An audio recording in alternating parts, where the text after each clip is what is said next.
경기지도사 이노겸입니다.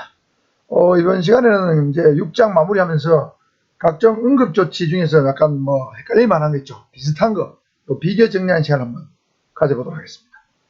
자, 여러 가지가 있는데 항목이 일단 보온조치입니다. 보온조치를 해야 되는 경우, 보온조치를 해서는 안 되는 경우 크게 두 가지로 나눠지는데 보온조치입니다. 해야 되는 경우 두개골 골절 시에 신체만 보온조치를 한다. 뇌질환 때도 보온조치한다. 예를 들면 체온이 떨어지지 않도록 해야 된다는 뜻이죠. 두개골 골절이나 뇌질환 때는 뇌 부분, 머리 부분은 냉찜질 해주고 신체는 보온조치를 해줘야 됩니다. 그 다음 화상, 각종 약물 중독, 감전, 절도, 쇼크 이런 것도 전부 쇼크에 가깝죠. 그래서 이런 것들은 이런 거 있을 때는 전부 다 쇼크가 오기 때문에 보온조치하는 게 좋습니다. 그래서 이게 워낙 분량이 좀 많은데 헷갈리죠. 그래서 어떻게 외우면 좋겠는가 이제 연구를 좀 해봤는데 두뇌에 화약, 화상, 약물 중독이죠. 화약을 감전시키면 절도와 쇼크가 온다. 뇌죠. 두개골 골절, 뇌질환. 자, 두뇌에 화약을 감전시키면 절도와 쇼크가 온다. 이렇게 외우는 게 제일 좋을 것 같아요. 자, 보온조치를 해야 될 경우 두뇌에 화약을 감전시키면 절도와 쇼크가 온다. 이렇게 물론 말도 안 되는 얘기지만 그렇죠? 이렇게 외우는 것도 좋을 것 같아요. 이게 외우는 게 처음에는 어려운데 여러분에서 완전히 외워지면 그 다음부터 문제 풀이가 굉장히 수월해집니다. 다음 중 보온조치를 해야 되는 경우와 가장 거리가 먼 것은 두뇌에 화약을 감전시키면 절도와 쇼크가 온다. 이것만 생각하면 답이 딱 나오죠. 그래서 처음은 어렵지만 콜럼버스 알가이처럼 처음은 어렵지만 하고 나면 쉽습니다. 보온조치를 해서는 안 되는 경우는 단순 두피 손상, 단순 두부 손상의 경우에는 열이 나기 때문에 보온조치하면 안 된다고 그랬죠. 그래서 두 가지를 거기 두시고 그 다음에 찜질 관리입니다. 우리 아스트라제네카라든가 백신 맞고 저도 맞았지만은 왼쪽 어깨 맞은 부위가 우리 이야기 아프다. 냉찜질 하라 그러죠. 냉찜질 해주라. 직접 얼으면 되지 말고 청 같은 걸 떼고 냉찜질 이렇게 하는데 자, 우리가 일상생활에서 냉찜질 해야 되는 경우하고 온찜질 해야 되는 경우가 많이 있는데 대부분은 냉찜질이에요. 온찜질 하는 경우는 우리 응급조치에서 두 개밖에 없다고 찾아보니까 전신동상 입은 경우 타박상 두 번째 단계 타박상 1이 있고 2가 있는데 초기 단계는 1이라면 두 번째 예를 들면 지혈이 되고 부기가 가라앉은 다음의 상태를 타박상 2단계로 보면 전신동상과 타박상 2단계만 온찜질이에요. 그래서 온찜질 하는 경우는 온전타, 온전하다, 온전타. 사투리를 온전하다를 온전타 그러죠? 온전타 이러잖아요. 온찜질, 전타. 전신동상, 타박상 2. 온전타 2 이렇게 하든지. 온전타 2. 이렇게 하는 방법이 있죠. 자, 온찜질은 온전타 2. 두 개밖에 없습니다. 타박상 2. 두 개. 이것도 관계 있죠. 온찜질 두 개밖에 없는데 타박상 2. 이것도 2입니다. 그리고 온전타 2 이렇게 외우면 좋을 것 같아요. 나머지 다 냉찜질이에요. 해당 부위만 그것도. 한번 볼까요? 두개골 골절 시는 머리만, 두부 손상 시에도 머리만, 뇌질환 시에도 머리만, 열사병 있어도 머리만, 일사병도 마찬가지예요. 심한 출혈 있을 땐 출혈 부위만, 탈구 염자가 있으면 그 부위만, 타박상 1단계. 이겁니다. 자, 그래서 이거는 냉찜질을 해야 되는 경우, 한번 어떻게 하면 좋을까 보니까, 제가 이래저래 연구를 다 해봤는데, 두뇌는 두뇌죠? 두뇌는 열 받으면 열사병, 열 받으면 심한 출혈인데, 심한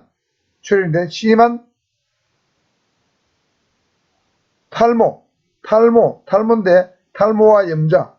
근데 탈모는 사실 탈구입니다. 심한 탈구와 염자로 타박상을 입는다. 두뇌는 열 받으면 심한 탈모와 염자로 타박상을 입는다. 여기다가 심한 출혈이니까 조금 더 보완하면 두뇌는 열 받으면 심한 출혈, 탈모, 염자로 타박상을 입는다. 이렇게 해야 되겠죠. 두뇌는 열 받으면 심한 출혈, 탈모 또는 탈구, 염자로 타박상을입니다. 이건 냉찜질이에요. 거의 대부분은 냉찜질입니다. 해당 부위에.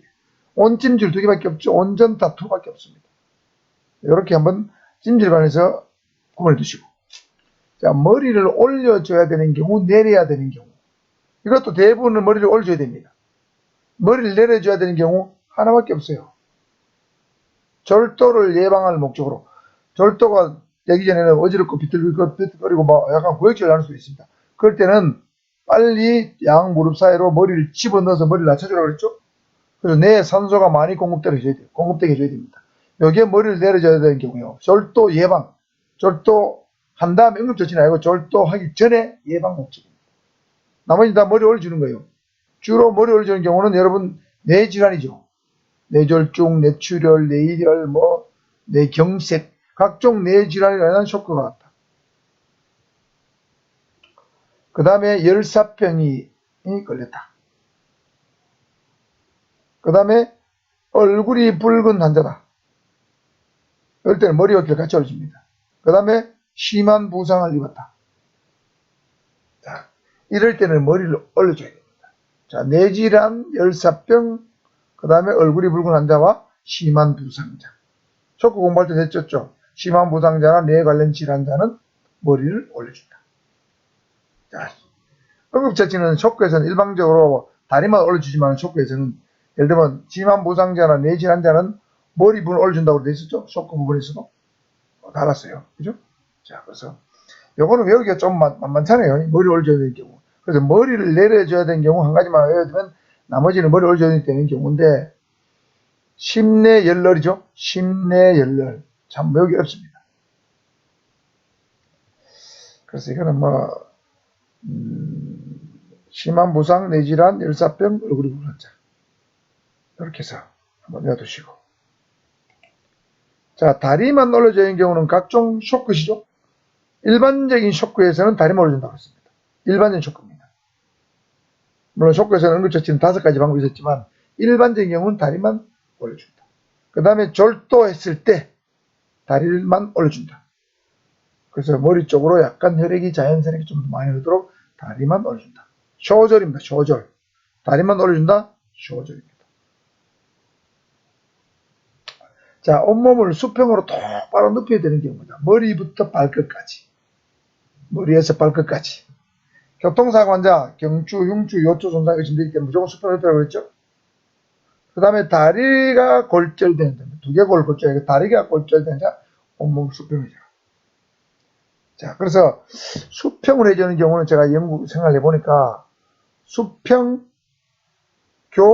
다리예요. 수평교 다리. 그래서 이 수평교 다리를 외우면 되는데, 제가 야인시대라는 드라마를 열심히 봤는데, 그거 보면 이 거지들이 김도환하고 김도환 밑에 있는 거지들이 보면은 옛날에 서울에 있는 수표교 다리 밑에 주로 먹고 자고 있어요. 수표교 다리 밑인데, 요걸 수평교 다리 밑에서, 수평교 다리 밑으로 외우면 좋을 것 같아요. 자, 수평. 몸을 수평한다? 교통사고, 다리 골절. 수평교 다리 밑에서 다리가 골절됐다. 수평교에서 떨어져서 다리가 골절됐다. 뭘 기억할 수 있겠죠? 수평교에서 떨어져서 다리가 골절됐다. 이렇게 연상하는 방법도 있겠습니다. 자, 수평교 다리 골절. 이렇게 해주시고. 다리만 올려주는 경우는 쇼절입니다. 쇼절. 다리 쇼절. 쇼절. 그 다음 맥박 호흡관입니다. 이것도 복잡하죠. 자, 이 맥박 안에서는 크게 경우의 수가 이렇게 보면 4개가 있죠. 약하고 느린 맥박, 약하고 빠른 맥박, 강하고 느린 맥박, 강하고 빠른 맥박이 있어요. 자, 여러분 장기판의 졸 있죠, 졸. 여러분 장기투 거의 남자들 줄 알아요. 여자들은 잘 모르는데 장기판의 졸은 가장 힘이 약해요. 그래서 이 장기판에 보면 가로 세로 이렇게 사각형으로 금이 꺼져 있는데 장기판은 딱 앞으로 한 칸, 옆으로 한 칸밖에 못 가죠. 가장 느려요. 장기판은 매우 약하고 늦게 갑니다. 졸은 약하고 느립니다. 빠른 것들은 차 같은 거, 이거는 앞에 빈대로 좌로 우로 마음대로 할 수 있죠. 차 같은 거. 직선도로 쭉쭉 가는 게 차예요. 그 다음에 상은 앞으로 한 칸, 대각선으로 2칸 이렇게 가죠. 상은. 만은 앞으로 한 칸, 우로 한 칸 이렇게 할 수 있죠. 그러니까 차가 제일 셉니다. 장기판은 차가 잘 세고 쫄이 제일 약해요. 약하고 느립니다. 그 다음에 제가 쇼크는 약삭 빠르다 그랬죠? 쇼크는 약하고 빠르다고 외워야 됩니다. 쇼크는 약삭 빠르다. 이렇게 했습니다. 그 다음에 뇌를 다치게 되면 뇌 관련 질환은 맥이 굉장히 느려요. 맥박이 늦게 뜁니다. 그런데 강합니다. 예를 들면 우리 뇌출혈, 뇌졸중 뭐 이런 게 뇌 관련 질환이 있으면 뇌의 혈관에 압박을 많이 받아요. 그래서 강하게 뜁니다. 그런데 천천히 뜁니다. 서맥입니다. 쿵, 쿵, 쿵 이렇게 뛰죠. 서맥입니다. 우리 맥박은 정상이 70회라고 그랬잖아요. 분당. 우리 황명조 마라톤 같은 경우는 34번 뛴다고 제가 알고 있어요. 매우 느린 서맥입니다. 그러니까 이게 웬만히 뛰어가지고 심장에 뛰어도 부담이 없어요. 그러니까 장거리 마라톤을 잘하는 거예요. 서맥 선수들은, 서맥 간 사람들은 주로 장거리를 잘합니다. 뇌 관련 질환이 있으면 서맥이다. 그 다음에 강하고 빠른 맥박은 열받으면, 뜨거우면 강하고 빠르죠. 100m 달리겠다, 뜨거운 열받았다. 사람 열받으면 흥분하면 막 맥박 빨리 뛰고 호흡 급해지죠. 호흡이 빠르고 강할 수밖에 없어요. 일사병, 열사병, 강하고 빠른 맥박입니다. 열받으면 강하고 빠르다. 맞죠? 쫄다고는 쫄병은 제일 약하고 느리다. 쇼크는 약삭 빠르다. 뇌 관련 질환은 서맥이다. 강하고 느리다. 강하고 느리다. 자, 이렇게 구분해 두시고, 그 다음에 단순히 맥이 약하다, 강하다로 나눌 때는 얼굴이 창백하면 약한 맥박입니다. 얼굴이 붉으면 강한 맥박이요. 심장마비 직전이면 맥박이 약한, 창백하면 약한 맥박, 붉으면 강한 맥박. 자, 얼굴이 붉어졌다, 흥분했다 뜻이죠. 흥분하면 맥이 강합니다. 창백했다, 겁을 먹었다, 공포심이 질렸다, 그죠? 뭐 대출이 있다, 맥이 약합니다. 그 다음에 빈맥, 빈호흡, 저혈압, 굉장히 비정상적인 상태죠. 맥이 너무 빠르고 호흡도 가쁘고 혈압까지 낮아졌다. 독사에 물렸습니다. 그 다음에 폐혈증의 초기 증상도 빈맥, 빈호흡입니다. 빈맥, 빈호흡인데 이 폐혈증에서 더 지나서 폐혈성 촉구 상태로 가게 되면 혈압이 뚝 떨어집니다. 저혈압이 옵니다. 자, 폐혈증 초기에는 빈맥, 빈호흡인데 촉구 상태로 가면 저혈압까지 동반된다. 이렇게 보시면 되겠습니다.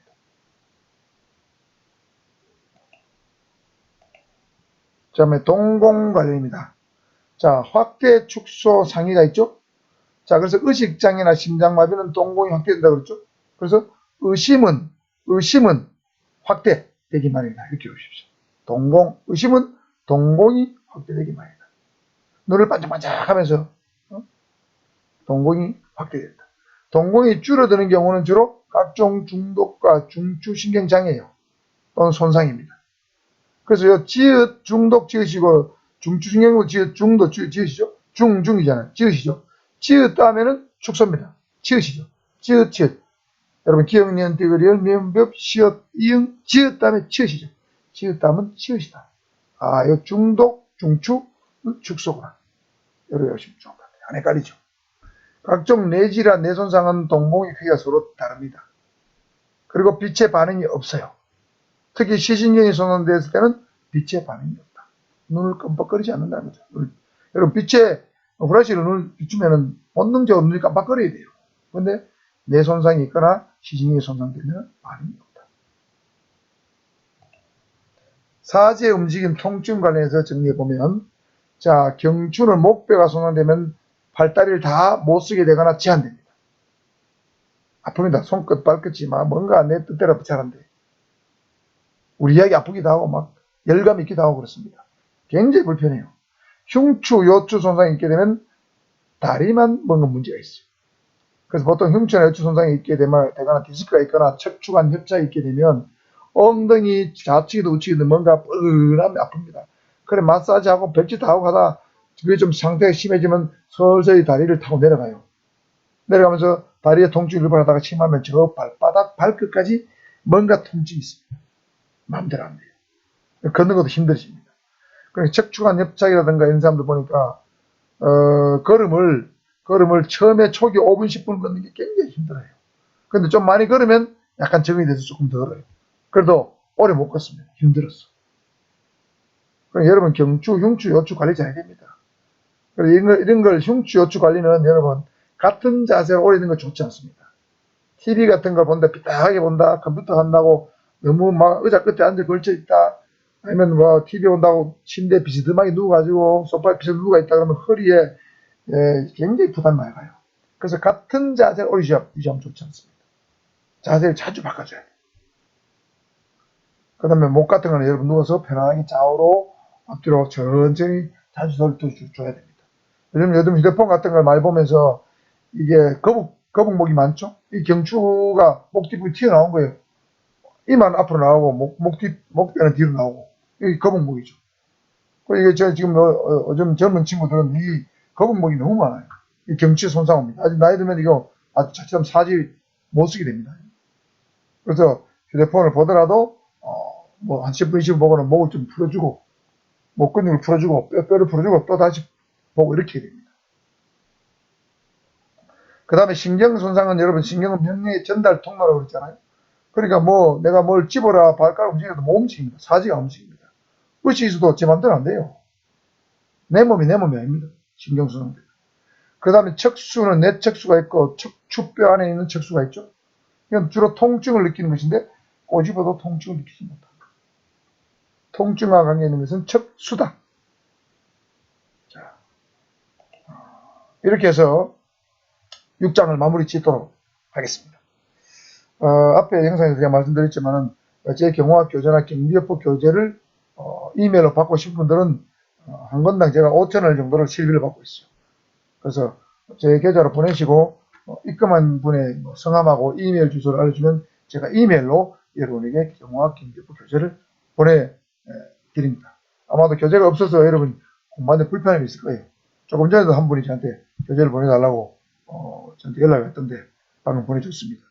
그래서 여러분도 교재가 필요하신 분들은 교재를 이메일을 받아서 여러분 출력해서 공부를 하시면 훨씬 더 효율적이다 이런 생각이 듭니다. 자, 이상으로 6장 강의 마치고 다음번에는 여러분 7장 마지막입니다. 경호환경, 주로 암살태를 다룬 겁니다. 경호환경 살펴보겠습니다.